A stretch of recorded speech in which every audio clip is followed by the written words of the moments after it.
What's up, guys? It's AC.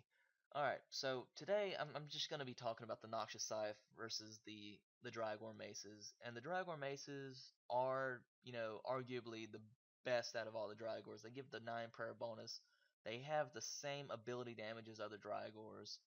The only difference is the auto attack damage, which really doesn't come into play, like, at all. Um, so Drygore Maces, best Drygores in my opinion, and the ability damage of the Drygores, all Drygores, and the Scythe is one damage different. So the one damage difference between the Drygores, I know Drygores are supposed to get more DPS, but the one damage difference is shadowed by the auto attack of the scythe itself. Because I mean, look, it's over 3K just for a poke. So I mean, I do like dual wielding. Dual wielding does get me a shield for using debilitate, which makes it last 15 seconds versus the 8 seconds. But when you're just trying to clear rooms or get kill count or something, or speed through a Slayer task that has a bunch of monsters in one room, I think the scythe is really going to shine.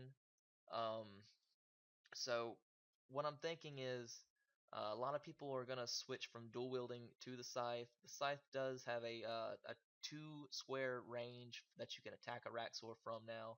Although when you do run into battle, it puts you in melee distance, so you have to click 1 square away, which is not that big of a problem because you're gonna be, you have I think 4 or 5 attacks before Raxor uses a special anyways, so that's plenty of time. Um, the scythe can come in handy at Calphite King during these minion spawns because it has essentially 4 AoE attacks. It has Hurricane, Quake, uh, Cleave is also an AoE and takes 7 seconds to cool down. And it doesn't have any of that dealing up to text. It's a straight 188% damage, and it hits all targets in front and beside you, um, which includes the 5x5 AoE area that it is getting because the Noxious Scythe is getting turned into a halberd. Um, so that's the 2 pluses. It's a halberd that can hit 2 squares away and has a 5x5 AoE area radius. The other ability that's getting updated is Meteor. It's now going to be an AoE attack. And also it grants critical strikes generate 10% adrenaline for 30 seconds, which is really good. Um, I never used Meteor Strike because of its stipulation in live. Currently, it's still in live that you have to have the target 50% or higher HP. Um, but they took that away. They made it AOE, made the Noxious Scythe a halberd essentially, and it's just a really good weapon.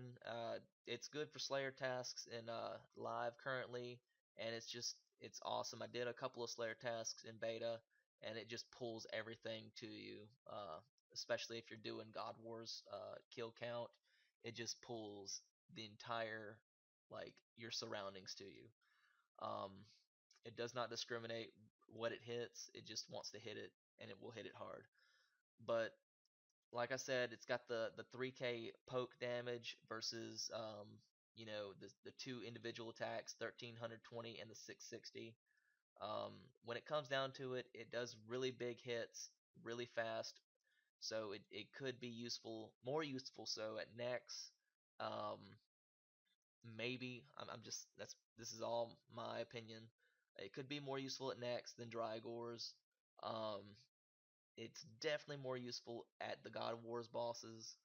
Um, and at Araxor, it probably will become more useful because of the single heavy hits and the fact that you can escape getting meleeed, which ends up doing most of the damage to meleeers.